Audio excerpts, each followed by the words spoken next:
Welcome, ladies and gentlemen, to another episode of Storytime with BDD. I'm your host, BDD, aka Brooklyn Dad. Happy Friday, everybody. Happy Friday. I hope you all are well. If I look like the cat that swallowed the canary, shame on me. Well, by now, you already know that sometimes a tweet goes far, sometimes it goes very far, sometimes it hits its intended target, and sometimes it does not. Well, I'm here to say that my tweet, that thing done hit its target. So good. So good. So yeah, we're going to talk about that. We're going to talk about some things. Let's see. Who am I saying good afternoon to? Oh, look at this. The Trump Reaper has has reclaimed the top from our friend Zelda. I'm so sorry, Zelda. We do have some nice parting gifts for you. I'm kidding. Let's see. Who is it? Foxhill Dreams.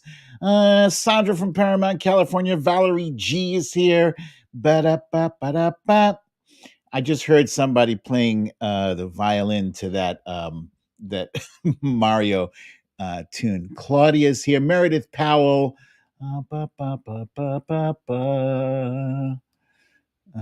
Queen of the South, Cindy C. CJ. Michelle is here. Mama AG. Pam Ham. Karen Purdy from Newton Falls, Ohio is here. Samantha Hawkins. Eric's mom. Oh no, I can't read that. I will not be reading that, my friend. Tank 2020 is here. And Paisley Wave. Look at this. This is a good one. Let me put this one up here. You know you're over the target when your tweet explodes in a presidential criminal trial. Right on, my friend. Right on. Okay, so we're going to hello, Star Shoemate. I see you, my friend. We're going to get into that and get into a little bit of this. But first, let us do a very quick summary of what we're going to cover in what I call stories of the day.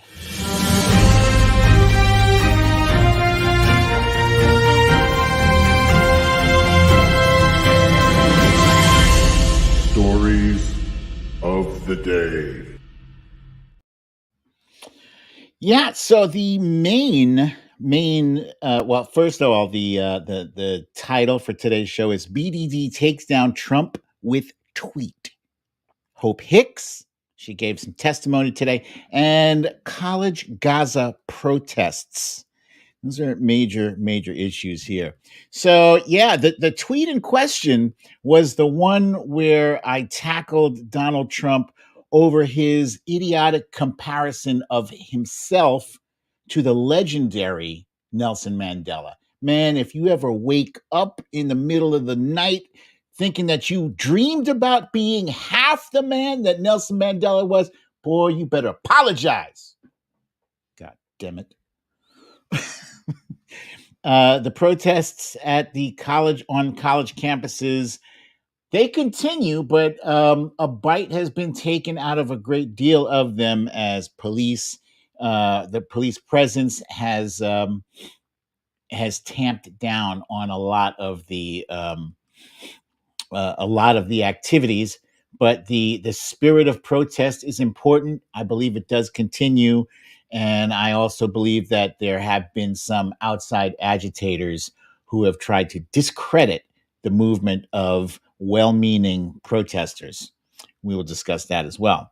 And last but not least, Hope Hicks gave testimony today, which a lot of legal experts think did some serious damage to Donald Trump's defense in the hush money / election interference case. So we'll discuss that as well. But first, please remember to hit the subscribe button. If this is your first time watching Storytime with BDD, please hit subscribe. And then make your way to the like button. It's the thumbs up. It's that icon there. Looks like my thumb. Thank you very much. It does help the channel. It does help us continue to bring you this kind of content that everyone is clamoring for. Everybody says this content is the best. While we're on the subject of content, I also have a podcast. This, by the way, is not a podcast. It's just a YouTube show. That's what it is. It is not. It's not. It is no ads. Well, I guess there are ads in it, and I guess YouTube is getting most of that revenue, but that's another discussion. But the Defiant podcast, I have great interviews. That is mostly audio. This week, I interviewed Jennifer Taub, and that interview dropped today. So make sure if you have not yet subscribed, check out my profile. In the bio, it says host of the Defiant podcast, and there's a link there. And that link will take you to whether or not you have Apple Podcasts or Amazon or Spotify or audio. What's that thing called? Audible. That thing, wherever you get your podcasts, it's all there. It's in that link. Monday, however, this Monday, there's a very good interview with none other than Mr. Everything Trump Touches Dies, Rick Wilson of the Lincoln Project. You're going to want to catch that one. Don't miss that one. So go ahead, run to my Twitter profile, click subscribe, and do that thing now. Click that link. Had a really good discussion with Rick Wilson. He's a very funny guy and very knowledgeable too. And last but not least, certainly not least, this afternoon, I stopped in on a very fun podcast with Chip Franklin. You guys know Chip Franklin. Chip Franklin is a very key member of the Really American team. What a hard worker this guy is. He does videos, he does broadcasts. He spent over 30 years doing radio broadcasts, and he is putting his talents to a show called What the Franklin. What the Franklin. And his co-host is Nikki Medoro. And Nikki Medoro is actually, she is still in radio right now. She has a very polished, very well honed radio voice. And I think I have a sampling of that show. You know, the Trump Reaper was there at the podcast with us today. So thank you for popping in, Trump Reaper. And let me see if I can share my screen with you real quick. Let's do this. Share screen. Let's do that. And Zelda, my friend, thank you so much. Thank you for that kind donation. I appreciate you. And let's see. Let's pop in here. And what's happening here. From everything I've been reading, it sounds like the prosecution's done a good job in setting up their case. How did your tweet end up in this, and how did you find out about it? Michael Cohen had reposted a tweet that I wrote. I was kind of upset that Donald Trump was kind of comparing himself to Nelson Mandela. He said, "I'll be your modern day Nelson Mandela." And, I took offense to that. How long was Mandela in prison? 25 years? I'll go 27 years. Yeah.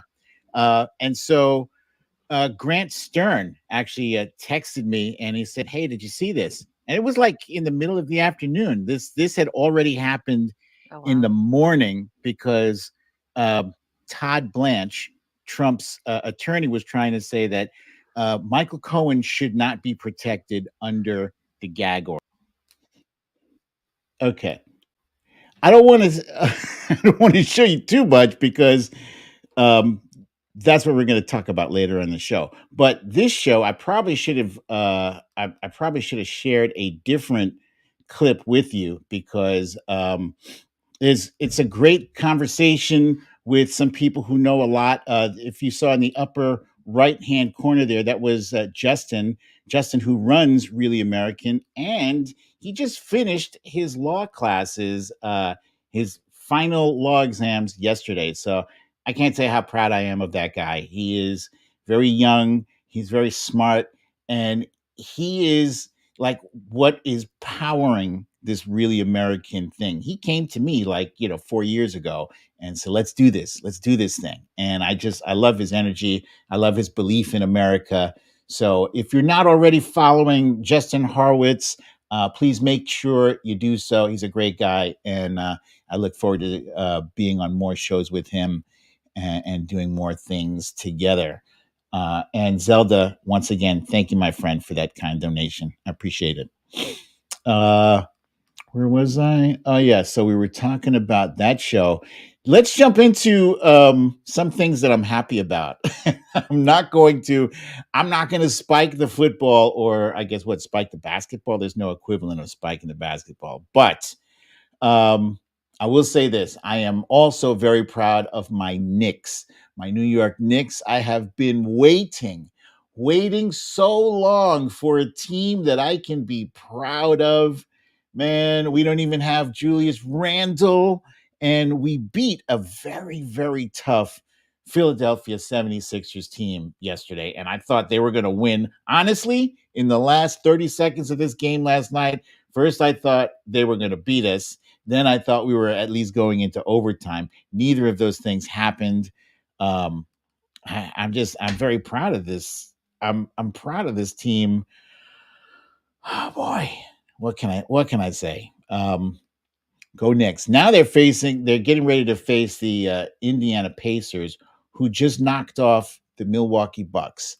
So I'm not, I don't think any of us have time to celebrate too long because the Pacers are no pushover. I'm old enough to remember when Reggie Miller was our main nemesis for the Indiana Pacers, and we choked, and he made sure we know it. We knew it because he did this. He infamously did the choke symbol as he destroyed us. We were up, I think by 9 points or 16 points. I think we were up by 9 points with 16 seconds left, and he by himself he beat us. Devastating. All right, so have you guys heard about this show called Baby Reindeer? It's on Netflix. My goodness. If you haven't seen Baby Reindeer yet on Netflix, I will say this. I will say it is absolutely worth a watch. It's based off of a true story, but it is triggering. Just so you know, it is 100% triggering. There are some scenes of sexual assault. I will tell you that. I must tell you that so that if you're very sensitive to that, it might not be the show for you. It's a story about a guy, this guy right here, can't remember his name in real life, but he plays a stand-up comedian in London working in a pub. And one day, the woman who's on the right side of the screen there, her name is Martha. She walks into his pub and she pretends like she's a lawyer, like not even just any old lawyer, but she's like a lawyer for like Tony Blair and all these famous English politicians and celebrities, but she can't afford a cup of tea. So he feels sorry for her, right? And he's like, the tea's on me. And she immediately like latches onto him and engages him in conversation that day. Hey, Sherry Scary, welcome, my friend. I see you there. You too, Watcher Soko. I see you too. Engages her in conversation, and then she becomes a fixture in his life against his wishes. Right? He's not like telling her, "Yeah, come on back." He's not engaging her like that, but she shows up every day, and she stays there all day. Like the question is, how is she, a lawyer, but she's spending her entire day there at the pub with him, chatting him up the whole time. and it becomes an obsession. She becomes obsessed. And it's actually, as you're watching, a whole lot of things are going through my mind like, dude, why are you going along with this? Why don't you put a stop to this? Why don't you advocate for yourself? Right? And I'm definitely, I don't think I was victim blaming, but you know what? Now that I think about it, to myself, I think I was. I think I was victim blaming. Yeah. If I'm being honest, and why wouldn't I be honest with you guys? I think I was victim blaming him. I suggest you check it out. There's like explanations for everything that happens in this show. Definitely thought provoking. It's emotional. It will grab you at certain points. It's frightening, it's terrifying, actually. Enraging at some points. Really good show. I highly suggest you check it out. And it's about seven episodes in total. That's it. There's no second season. It resolves by the end of the seventh episode. Unfrosted. So here's a fun fact. I think every night for the past, I don't know, for the past year or two, I have been watching and rewatching Seinfeld episodes. It's just something I do. It's one of those shows that I can have on in the background and I can work, but I can also hear what's happening on the screen. And I remember, and I'm like, ha ha ha, that's funny. Like it's like comfort food. Seinfeld, I love that show. I love it. I love the characters. I love how horrible they are, how shitty they are to each other. It is hilarious, right? Jerry Seinfeld, however, despite his incredible success, and he's incredibly successful, whoever thought this guy who was just a stand-up comedian who was making peanuts doing the stand-up circuit, like probably a billionaire by now, I'm sure. Very successful. He's also become quite a grouch in his later years. Like wifey treated me to she took me out to see Seinfeld at the Beacon Theater in New York City. We went to see him, and he was still funny, but he was like angry old man, shaking his fist at the clouds kind of thing, and that was a little disappointing. Like this is a guy whose content I love, I enjoy. Even the B movie, I enjoyed that. But he just became that dude who was bitter, I wanted to love his performance. I didn't because he was bitter. He's like, you can't joke about this stuff anymore. He's like that. He's not like, he didn't go full Dave Chappelle, like bitching about political correctness, but he was in that neighborhood. With that said, he has embarked on a new project with Netflix. And at first I was a little bit leery because I've seen high profile comedians do projects with Netflix that didn't turn out well. I'm thinking about Adam Sandler. But I saw the trailer for this, and our very own Sarah Cooper, the one who did the the lip syncing of Trump's infamous Bleach press conference, she's in this. But not only is she in this, but everybody's in this. Like it's a basic who's who of comedians, and I guess it's a fictitious telling of the story of Pop Tarts. How Pop Tarts came to be. And I love Pop Tarts. I haven't eaten them the way I used to. I'd eat them cold, I'd heat them up. First time I ever had a Pop Tart, it was toasted and there was no frosting on it. And it was probably like strawberry or blueberry. It was one of those two flavors. And I fell in love with it. It's like it was lava hot inside, and I probably burned my tongue or the roof of my mouth on it, but it was just fantastic. I'll never forget how that tasted, the smell of it. Ah, so good. So yeah, I love Pop Tarts. I'm probably gonna watch this. Wifey and I will watch this tonight.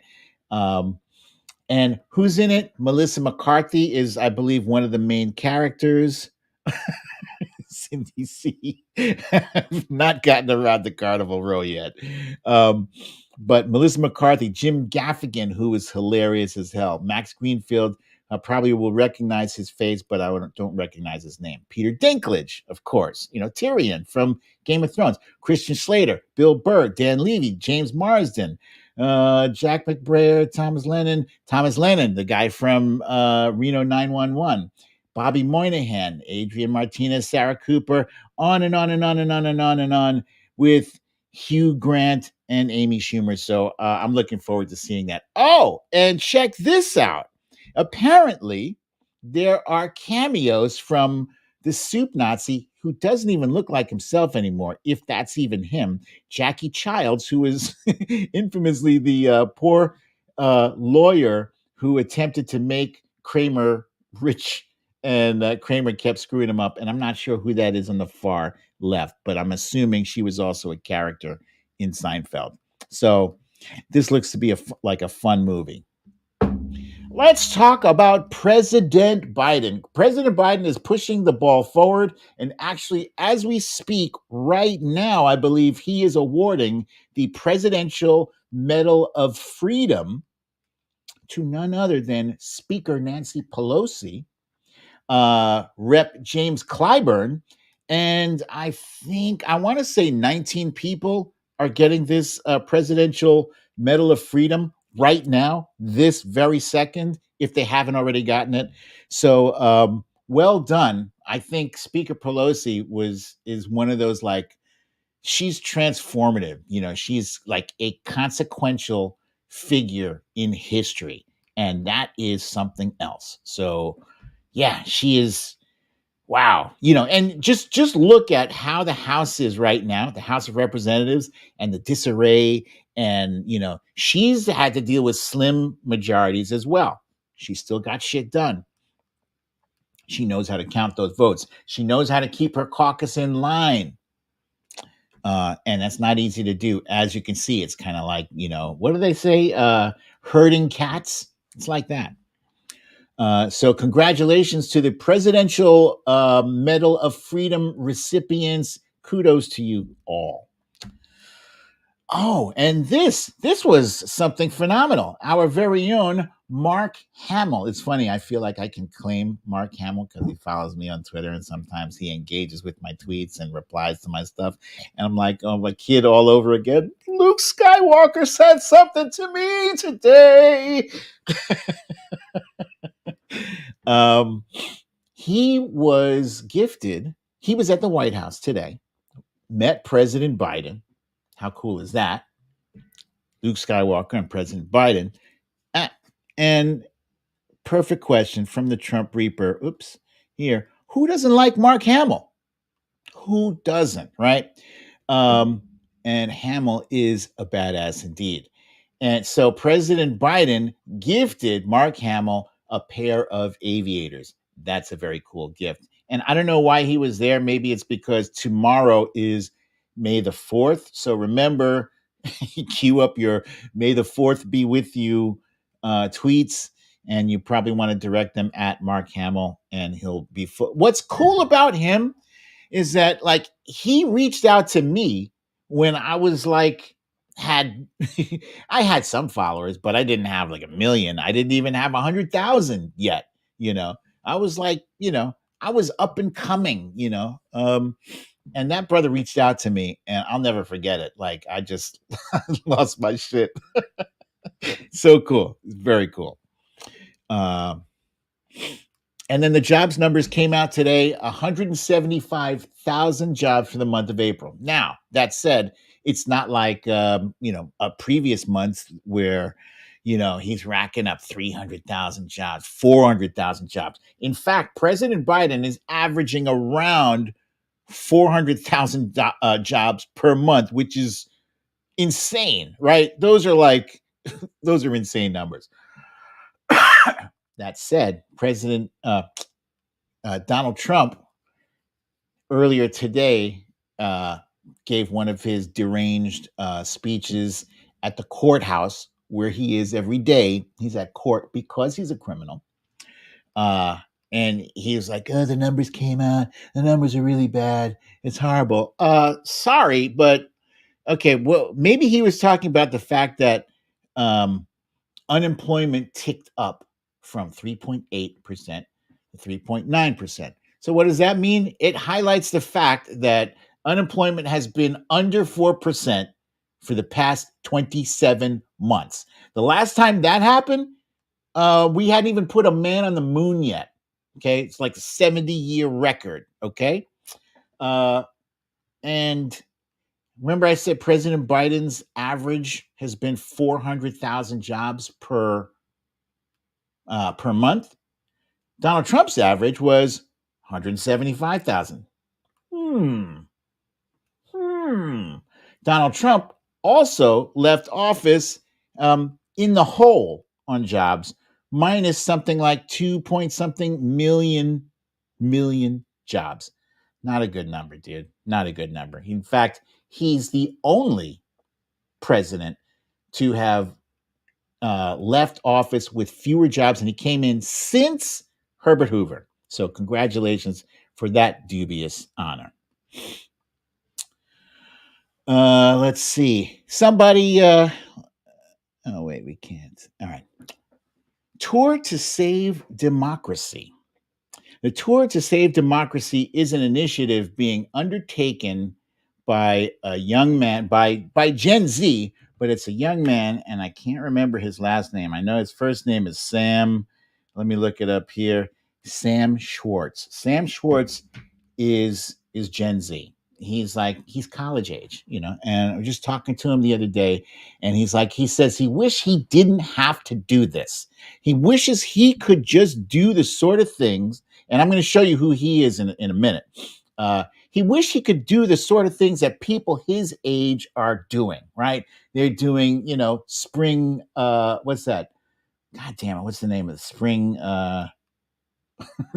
Spring, what the hell is that college thing? He wishes he could just chill, right? But he can't. He's stepping up to save democracy. He's embarking on a bus tour across the country to turn red votes blue. This young guy and a team of people. Spring break.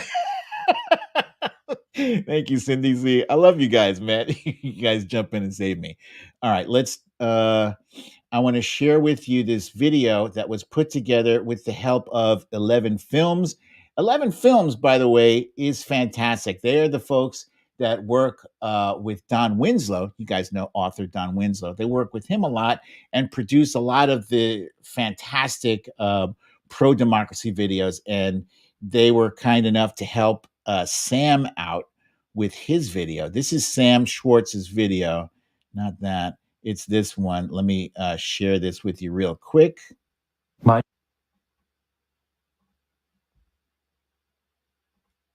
generation has never lived in a world without mass shootings. Or a world that's not getting hotter and hotter by the second. This is not the reality we chose for ourselves. Or the future that we want for the next generation. But the truth is, we're the ones who will have to deal with a broken system we didn't create. Where our reproductive freedoms are under attack. And we struggled. And we struggled to afford housing, healthcare, and a quality education. And if we're going to stand a chance at solving these issues, then we've got to remove the Republicans Republicans who are standing in the way. And replace them with Democrats who will fight for our future. So this summer, we're not taking no for an answer. We're going on a tour across the country. Stopping in Republican-held districts To flip them blue. Flipping these seats blue is key to fixing our future and yours too.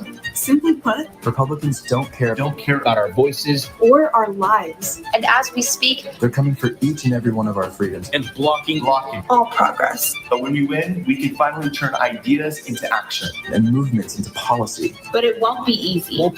It's going to take every single one of us, no matter your generation. Yes, that includes you. You. that includes you. So please visit tourtosavedemocracy.com to learn how you can get involved and help us build a movement.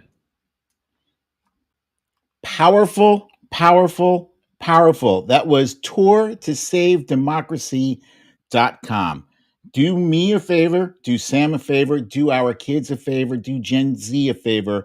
Go visit that website, hit them with a donation, help them make that happen. I'm so proud of them, really. Kids in general, Gen Z is stepping up, claiming this is the world that we inhabit right now. It is theirs, right? You know, I'm halfway, hopefully halfway done. um, and yeah, and they're like, you know what, you guys did what you could, but we're gonna take it from here and we're gonna right the ship. They're going to red districts to flip them blue. That's very ambitious and ballsy, and I love it. I love it. So Jetstar says, I'm a DACA dreamer and I can't vote blue. It's all right. We got you. Those who can't, just donate, do what you can, make phone calls. You can do that sort of thing. You can volunteer. It's what a lot of folks are doing right now. Where were we? We're at this here. Oh, let's talk about this thing. So after it was, you want to know what that website was? It was tourtosavedemocracy.com, Meredith Bowser. After my show last week, I popped into Twitter and I saw that, actually, no, I think it was before my show. Christy Gnome has done what nobody else was able to do. Not President Biden, not Donald Trump, not nobody in the Senate, nobody in the House. She has brought Republicans and Democrats together in denouncing her. Why? She has written a book in which she describes her taking her dog, her 14-month-old dog, Crickets, took him to a gravel pit and murdered her dog, shot the dog in the face. And I guess she thought that this was going to get her some street cred. This was going to buy her some credit because it's pro-gun. She used a gun, her freedom to use a gun. And then I guess it shows that she had balls to take a life, I guess. But fun fact, I guess we're learning that Republicans do care about something. They care about dogs. Go figure. Who knew? They care about dogs. So that's what we have. If there's a baseline for us to get back to a place where we can get along, let's get along with it. Killing puppies is bad. Killing puppies, killing dogs is bad. So many different things she could do. She said the dog was untrainable, right? And that's why she killed it. Well, you could have gotten a trainer for this dog because, it's not like she doesn't have the money. She's jet setting. She's flying out to Texas to have her teeth done. She didn't have to pay for that. She could have given the dog up for adoption, and now, she is so stupid to think people would be okay with that shit. Listen, she is so stupid, Watcher Soko. She is so stupid that she thinks that we are not paying attention because now she's trying to spin this as fake news. How is it fake news when people are literally just taking the words you wrote in your book? But now she's twisted it. Now she's turning it into, well, let me just show you how she's trying to gaslight, how she's trying to spin her own heinous acts into something else.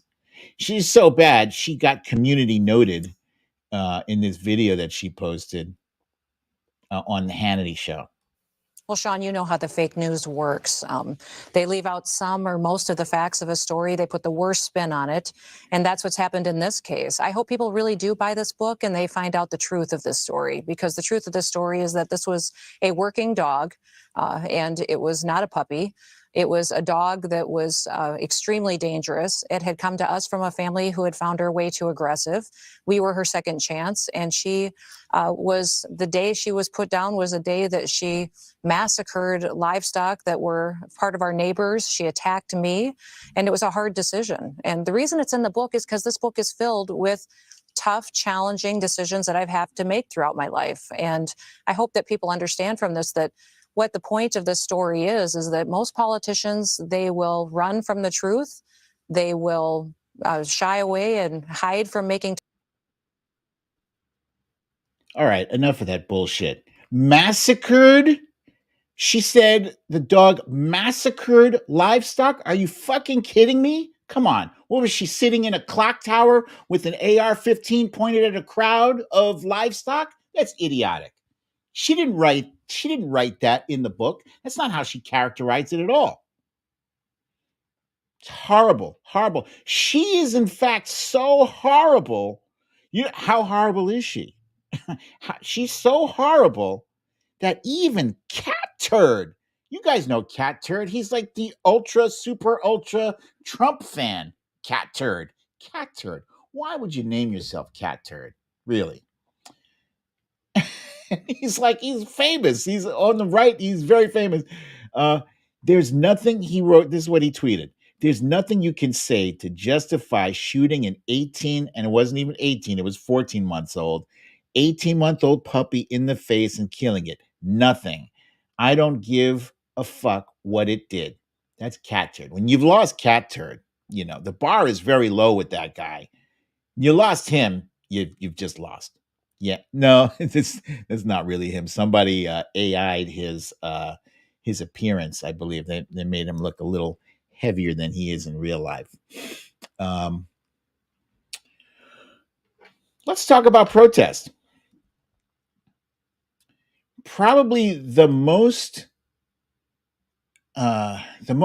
one of the most shocking scenes of protest happened before I was even alive. It's this black and white photograph is an image from a diner in which three people in support of civil rights went into a diner that serves only whites. I don't know that there is. I doubt there's no way there's a whites only diner anymore. In fact, if there is, it's probably only implied. You know, I've been in some places with my sons. You know, we'd be up in the Stony Brook area, Stony Brook, New York. That's like, I guess that's Suffolk County. That's like Long Island. Yeah, there's some place you go in Long Island or in upstate New York where you feel like you're down south, because I've walked into restaurants and like every head turned. And it's not like, you know, it's not like I was wearing a clown suit, you know, or a neon sign saying, "Look at me." It was just me, you know, in jeans and a t-shirt or whatever. Everybody looked like they had never seen a black person before. That said, you know, these aren't segregated places. But back then, these were segregated places. Imagine being a black person and walking into a diner and being told, we don't serve your kind here. This is whites only. It's like another reality. But that was America. That was that era that when they say make America great again, that's that time that they're talking about. And this protest, this is an actual protest. There are people, and if you look at the picture, you can see food, you can see liquid, you can see all different manner of things thrown on their heads, on their shoulders, and their necks. And what are these people doing? Nothing. The people sitting at the counter being abused, harassed, and abused like that, they're not saying a word. Silent. Silent. They're not chanting. They're not holding up signs. They're just sitting there. And that picture fucking haunts us from the past. Huh? Look at the people leering, standing around them. Forget about the people sitting at the counter. Just look at the people around them, allowing that to happen, allowing that to take place. Imagine being what you believe to be a Christian. You call yourself a Christian and you allow other human beings to be treated like that. You participate in it, you laugh, you stay silent, you condone it. Disgusting. That's protest. That's protest. Just that picture alone is so shocking. And there's other examples, so many other examples, the Edmund Pettus Bridge, when John Lewis walked across and he got beaten by cops right there. That's protest as well. Protest is when you have skin in the game, that you know that you can be harassed like this. You can be harmed, bodily harmed. You can be arrested, or worse. People were putting their lives on the line in the name of civil rights. So protest is very, very serious. Protest is what America was built on. It's in our DNA. I had a whole speech about this last week. You guys remember. Oh, thank you. Sandra from Paramount, California says it was a Woolworths counter, if I remember correctly. Fun fact, I remember when I was little, probably 4 or 5 years old, my grandmother taking my sister and I to Woolworths and sitting at that counter and having a grilled cheese sandwich. It was probably my very first grilled cheese sandwich and French fries. And from that moment on, I loved diners. That Woolworths, it was like, they used to call that the 5 and dime. But thank you for that. Thank you for that correction. So now, fast forward to several decades later, and the kids are at it on college campuses across America. And for the most part, prior to this week, you were seeing encampments, is what they're calling these, where kids were putting up tents on campus, protesting, making their anger, their dissatisfaction, their rejection of the Biden administration's policy of continuing to fund Israel, despite the fact that Israel has been using our weapons to kill civilians, Palestinian civilians. Not just like 1 or 2 here. We're talking hundreds and thousands. The number last I heard is 34,000. And yeah, people on the other side of this debate, the Israeli defense, they're rejecting those numbers. They say that, they can't be verified. Well, you know what? It's still a lot. It's still a lot. You've reduced that area to rubble. Every day we see pictures, video of children being pulled, their lifeless bodies being pulled out from the rubble, bloody, horrible. So, yeah, I'm with you, kids. I feel I cannot support our tax money being used for weapons for Israel. I can't support that. So I understand where these kids are coming from. It hurts me to my heart. That said, I do know for a fact that President Biden is working hard to negotiate a ceasefire. And people are saying, oh, it's got to be a permanent ceasefire. Hey, just focus on the ceasefire first. Let's get them to stop, right? Just stop. We'll work on the length of the stoppage once we get them to agree just to stop. That's key. If it's got to be incremental progress, then incremental progress is better than no progress at all. And that's the point I think that a lot of these kids are missing. They're missing the fact that while President Biden is negotiating for a ceasefire, Donald Trump is saying, let Israel finish the job.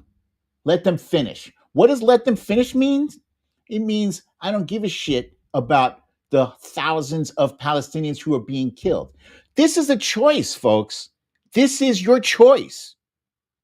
I know you're not happy with President Biden because he's not giving you everything that you want. But for crying out loud, he's bending over backwards. He's defying Republicans to get your student debt cleared. And he's doing everything that he possibly can to stop this, to stop the killing. Now, he is not Netanyahu. He does not control the Israel government. He doesn't control their armed forces. He doesn't control any of that shit.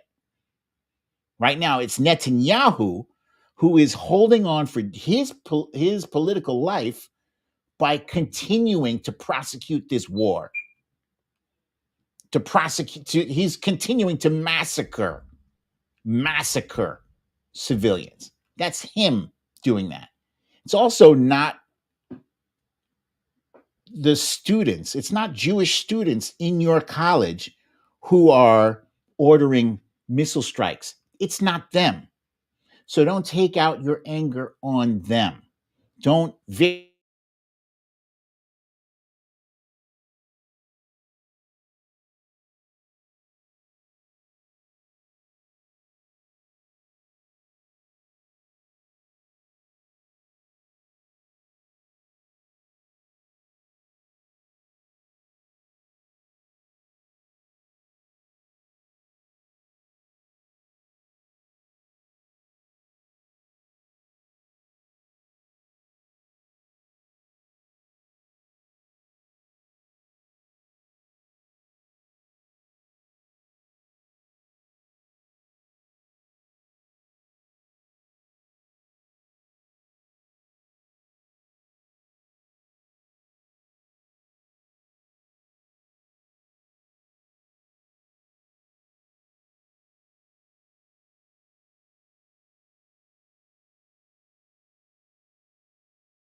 Okay. So I appreciate you guys hanging in tight here. I see Claudia says here BDD needs a COVID booster. His 5G is gone.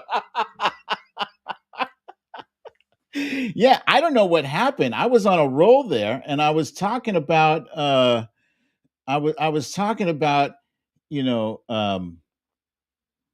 what needs to happen in this whole Israel Gaza situation, and then my signal went poof. So I just tweeted, I guess somebody didn't like what I had to say.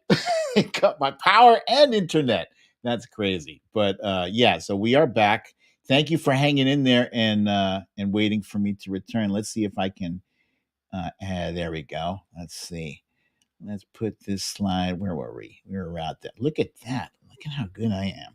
All right. So anyway, so President Biden, as I was explaining, President Biden is doing everything he can to address this situation, and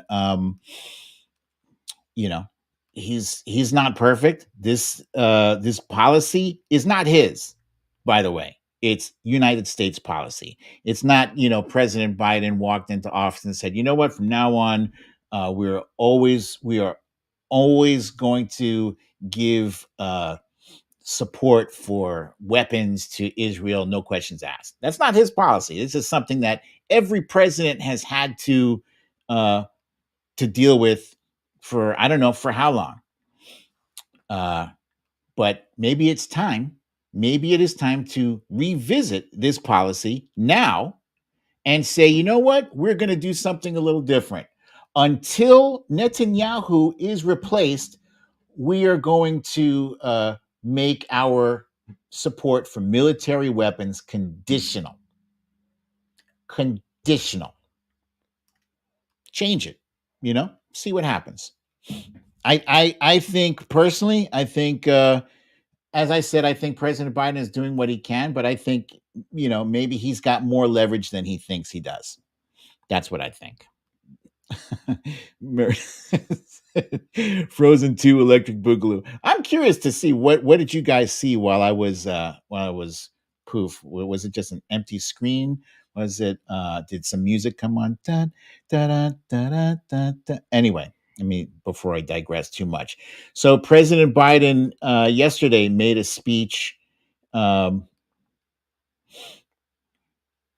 me put this up here. He made a speech about the protests, and he did reiterate. He says, America is built on protests, and he said it's how important it is for the right to protest to be protected. However, he said it doesn't give you the right to use violence. It doesn't give you the right to impede, to stop people from attending their classes. It doesn't give you the right to make Jewish people or Muslim people feel unsafe. And that's pretty much it in a nutshell. And I agree with that 100%. No music, just BDD icon on top right and a blank screen with some embossed emblem. That's interesting. Well, once again, thank you for hanging in there with me. So what else was happening in these protests is that there was violence. There was violence. There were people who took over buildings and they bashed in windows, and it gave me like flashbacks, and I think that was intentional. I feel like that was intentional. I can't prove it. It just looked very intentional. The visual we were getting when you see windows being bashed in, what's the first thing you think of? First thing I thought of was January 6th. And I feel that was what gave me the impression that those instances where of violence, where they suddenly erupted, these kids were peacefully sitting, doing their sit-ins and having speeches, et cetera, and all of a sudden people from out of the college who weren't even attending college there came in with their masks, so they're concealing their identities, and they're wreaking havoc. It made me remember the George Floyd protests in 2020, Remember that guy, Umbrella Man? There was a guy named Umbrella Man. Umbrella Man was a former police officer, and he was going around with a hammer breaking in store windows. Why is he doing that? He wasn't black, and he wasn't part of the Black Lives Matter movement either. He was just there to start shit. Why? What's the best way to discredit a movement is to start shit, is to start breaking shit, is to, um, is to take advantage of a situation in where emotions are already heightened, and all it takes is someone just to push to tip everything over, and that's what happened. And I believe that's what happened in these college things. And I think Democratic organizers have to get better with anticipating things like this, right? And have a strategy for how to deal with them appropriately. Yeah. Maybe, I don't know what the situation is. That's not my that's never been my thing. I'm not an organizer, but for those organizers who are out there, you got to know that this is happening.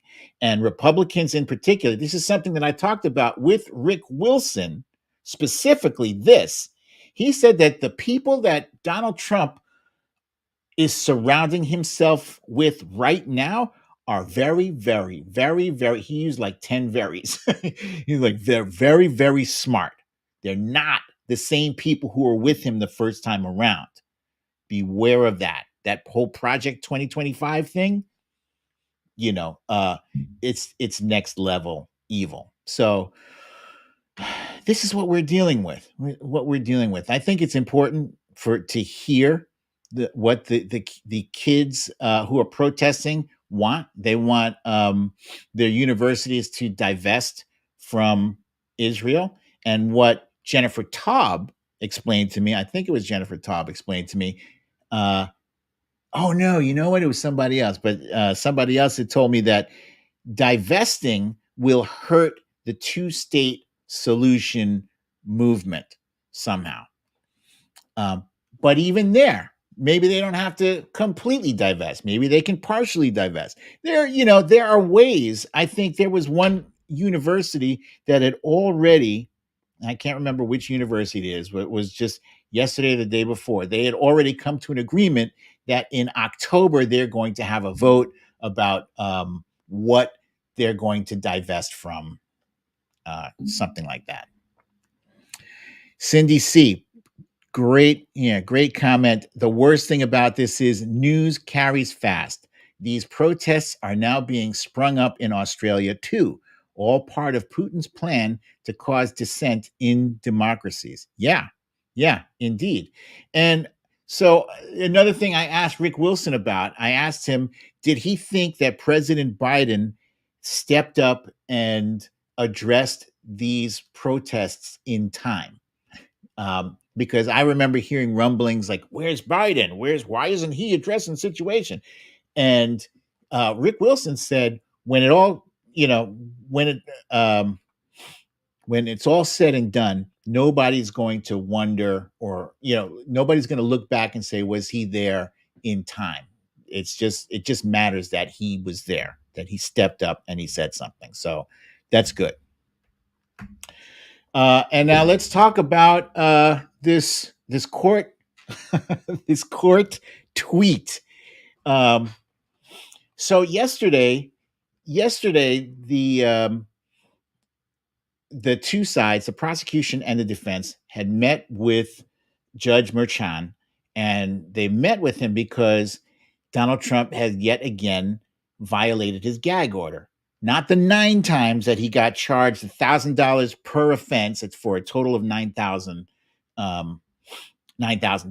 No, this was a whole new set of four instances in which he had violated his gag order. So both sides are going at it. And Todd Blanche, the lawyer for Donald Trump, presented proof, exhibits that that proved that Michael Cohen did not, in his belief, in the defense's belief, Michael Cohen did not deserve to be covered or protected under the gag order. Why? Because they said Michael Cohen was spending all of his time, all of his free time on social media, places like TikTok and Twitter, attacking Donald Trump. Now, Michael Cohen isn't under a gag order, so he is well within his rights to do that. That said, it's not helpful. It's not helpful for him to do that. And so Adam Klasfeld posted, Adam Klasfeld is one of the guys who's reporting, inside the court. He's one of the guys there. He says, Todd Blanche displays a string of exhibits of Michael Cohen taunting Trump in tweets and retweets throughout April. Cohen's nickname for him, Von Schützenpants, has entered the public record.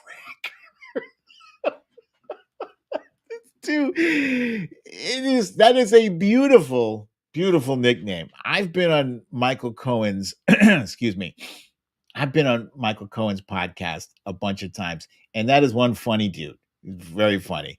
And so not only is it a part of the public record, but it's also been uttered on live TV. On live TV on CNN, the word shits and pants was said many times. Wait, why do I not have it? Hang on. I should have it, but I don't. Let's see. Tapper.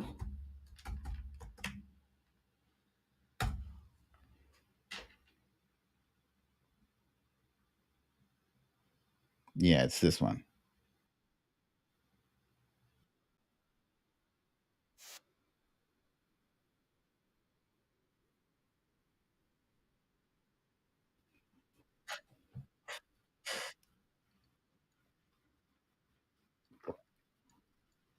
Factual record that I'm bringing before you. This is in the court transcript. Von Schützenpants. Blanche also said there are repeated attacks on Trump and his candidacy on Cohen's podcast and TikTok account. Dana Bash, I know you want to weigh in on Von Schützenpants. I apologize. I love the fact that he had to say Von Schützenpants like 3 times. And as he's saying it, you can hear Dana and whoever else is laughing in the background, which is an hilarious next dimension thing. So anyway, it's the afternoon, and I got a text message from Grant Stern. Grant from Occupy Democrats. He and I text back and forth from time to time, and he sent me a text with a tweet that was like that had my handle Padellin and said something like this court thing featured one of Padellin's finest tweets, and I was like, wait, what? Lo and behold, here's the next tweet from Adam Klasfeld. It says, also an exhibit, Cohen's repost of Padellin mocking Trump's remark that he will become a modern-day Mandela if he goes to jail. Now,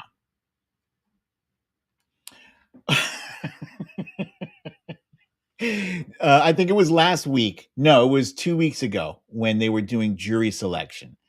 And I heard that Donald Trump was sitting in the court when people were reading mean tweets about him, calling him like an orange shit gibbon and stuff like that.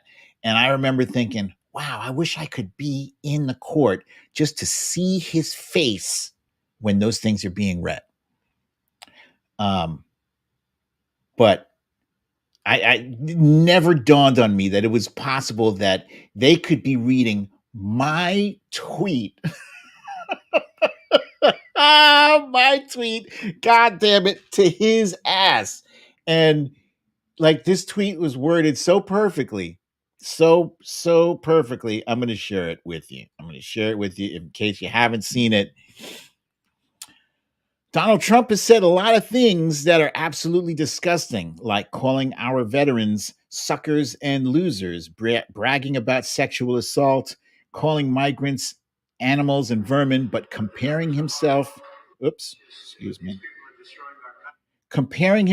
the late great Nelson Mandela. Come on. Trump was complaining that Judge Merchan, the judge presiding over his Stormy Daniels hush money trial, wants to put me in the clink for speaking the open and obvious truth. I will gladly become a modern day Nelson Mandela, which it's heinous just to even suggest such a thing.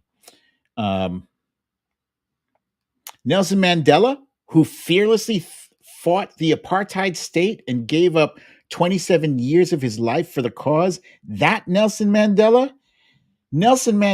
fought for the rights of voters while Trump tried to overturn the will of voters. Nelson Mandela denounced police killing protesters. Donald Trump had his cops tear gas protesters to clear the way for a photo op. Nelson Mandela did not fear going to prison for the people. Donald Trump is spending hundreds of millions, even taking money from GOP races just to stay out of prison. No, the racist jackass who referred to African nations as shithole countries does not get to compare himself to one of their greatest heroes. Fuck you, asshole. And they read that shit. They read the fuck you asshole in court. God damn it. I love it so much. It's even better, I think. It's even better than getting a block from Donald Trump. Because not only did he hear that, the whole defense team heard that, the whole prosecution heard that, every juror in that room heard me telling Trump to fuck you asshole. It's beautiful. I love it so much. It's very satisfying. Very satisfying. Some people have replied to me on my tweets, the trolls, and asked me if I would say such and such to his face. Boy, would I say I would have a mouthful. I would have a mouthful for Donald Trump. Personally.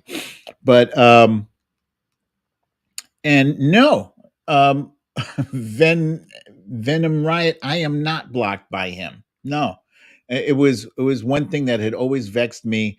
I felt like I had missed the boat. All the cool kids had to look, I got blocked by Donald Trump. And I was like, man, I missed that boat. And I'm hurling some great insults at him. Nothing like nothing as good as what was it? Von Schitzenpants. Nothing as prolific as that. Michael Cohen, he takes the cake for that. So yeah, hopefully that woke his ass up. Oh wait, I have a fun thing. Here, let me just show this real quick.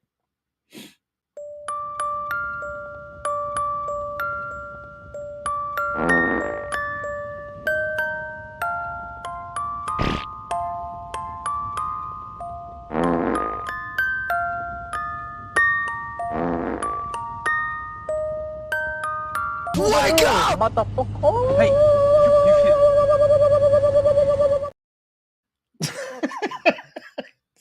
I know it's childish, it's juvenile. I don't care.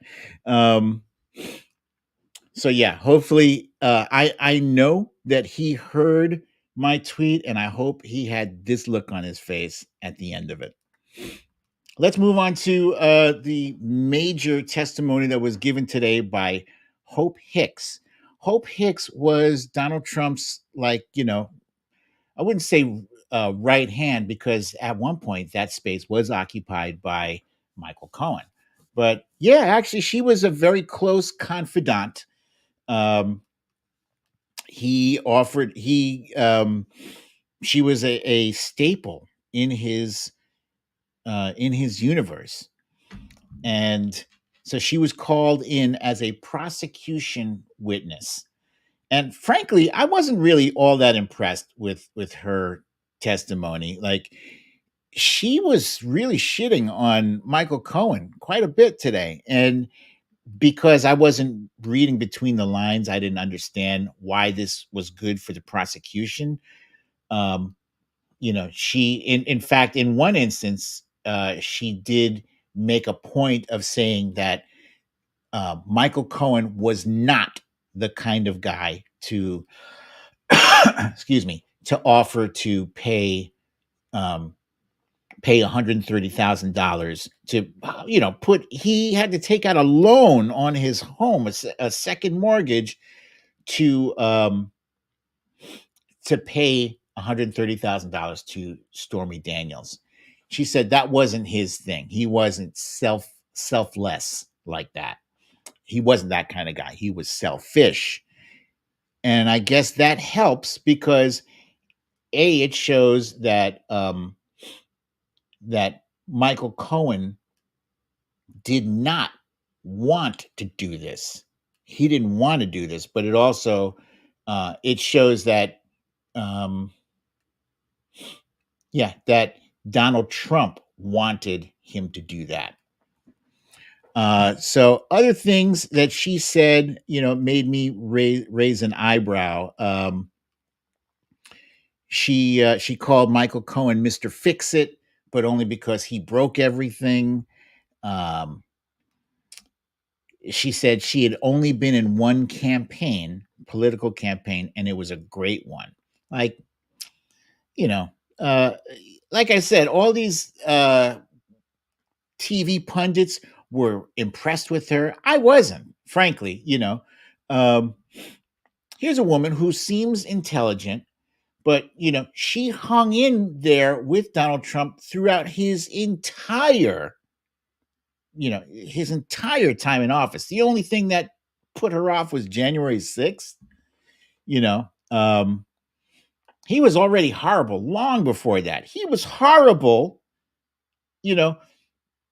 when the Access Hollywood tape came out. And when the Access Hollywood tape came out, her instinct was deny, deny, deny. So I'm not impressed with her, but whatever. I guess the prosecution thinks that that she does help their case, that she softens him up for the jury. So that remains to be seen. She also did have an emotional moment. She did cry. Excuse me. Oh, listen to this. I didn't hear this, but Sherry Scary is filling in some of the blanks for me here. She says, "Did you hear? She said she would get on her knees while he was sitting with his pants on." Oi, oi, oi. Ah. I didn't need this visual, but yeah. She would get on her knees while he was sitting with his pants on and steam them before rallies. Why? Why would she do it?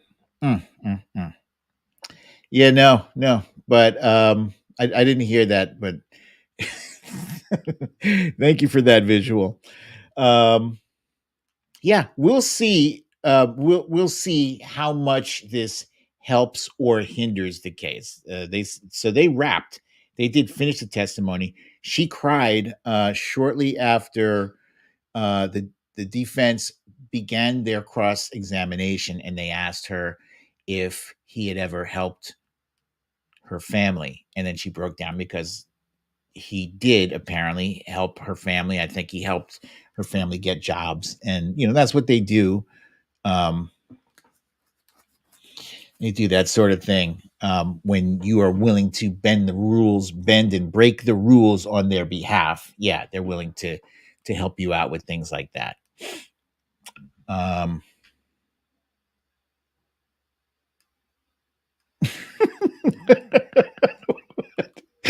Trump represents her hand and arm are from different people. Oh my goodness. Yeah, so she's done, I believe, and come next week they have more witnesses to look forward to. The main one, of course, is Michael Cohen.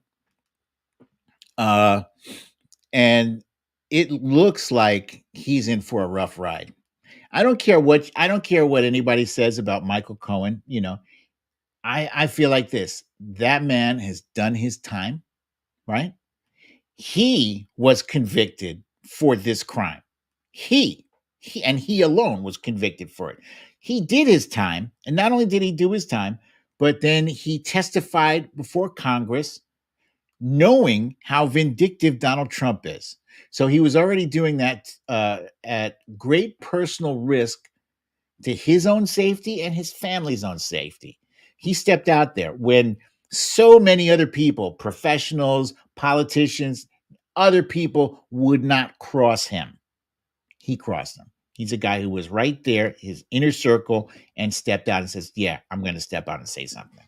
So he already did that. And now he's coming back to be a witness. He's participating in this to be a witness again, knowing that he's going to be ridiculed and harassed and attacked and maligned.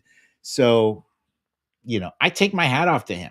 I take my hat off to him. You know, he did, you know, he owned up to what he did. And I think he's going to be a powerful witness.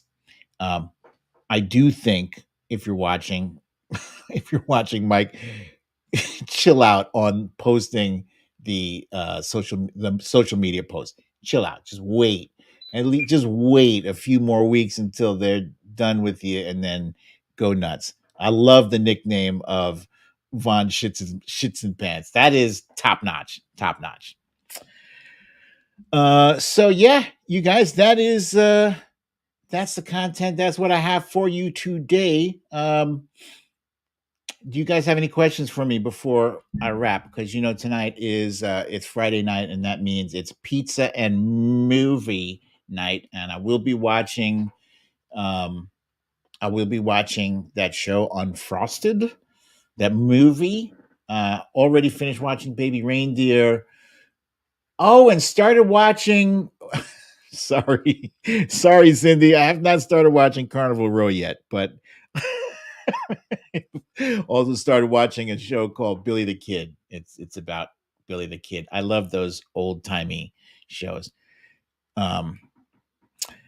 Yeah. So any questions? Let's see. What do we have here? It's been too long. Redheaded Leo says, BDD, it's been too long. Happy to be back. Happy to have you back. Thank you to be here.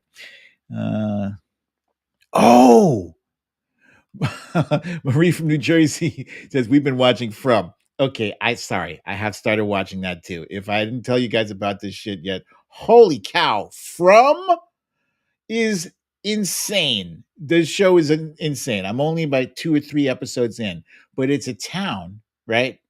It's a town that as you're driving, it's almost like, I wonder if this is a Stephen King story, because it's a town, and if you are unfortunate enough to drive into this town, you're screwed. You're screwed. You would never make your way out of this town. And you can leave. You can drive straight through and leave and try to make your way home. That's it. It's like the Bermuda Triangle of towns. And in this town, everybody has to be home with their doors locked and with a talisman hanging on the wall for safety, because there are monsters or creatures that come out at night and will kill you. They will trick you into opening your window and letting them in to kill you. It's a very fascinating horror show if you're into that sort of thing. It's spooky. Spooky. Hey, Laurie B, I see you there, my friend. Welcome. Like the Hotel California. Yeah. That's good. Foxhill Dream says that was a Twilight Zone episode. You can check out, but you can never leave. Yes. And there's a season 2 of that. Good to know. Lucy L says, like, if Republicans will win. Republicans not gonna win. They can't win. We cannot allow this to happen. You guys, you're going to see between now and November, you're going to see a whole lot of polls that are going to tell one story or another story. Ignore them. And I know I do occasionally fall into the trap of, reposting poll statistics that look positive in favor of President Biden. But at the end of the day, just take those with a grain of salt, right? they mean as much as the ones that show Donald Trump ahead. We're way, way, way too far out. And this is another thing. Remember, Monday, my show with Rick Wilson is dropping, the Defiant podcast. This is another thing Rick said, ignore. He said, ignore the polls. But what he did say, he did clarify one thing for me. He said, there are 3 different polls that come out. The ones that say all voters, garbage, 100% garbage. Don't pay those any mind. The one that says registered voters, half, partially garbage. The one that say likely voters, those are good, I think. But even still, way too early. It's May.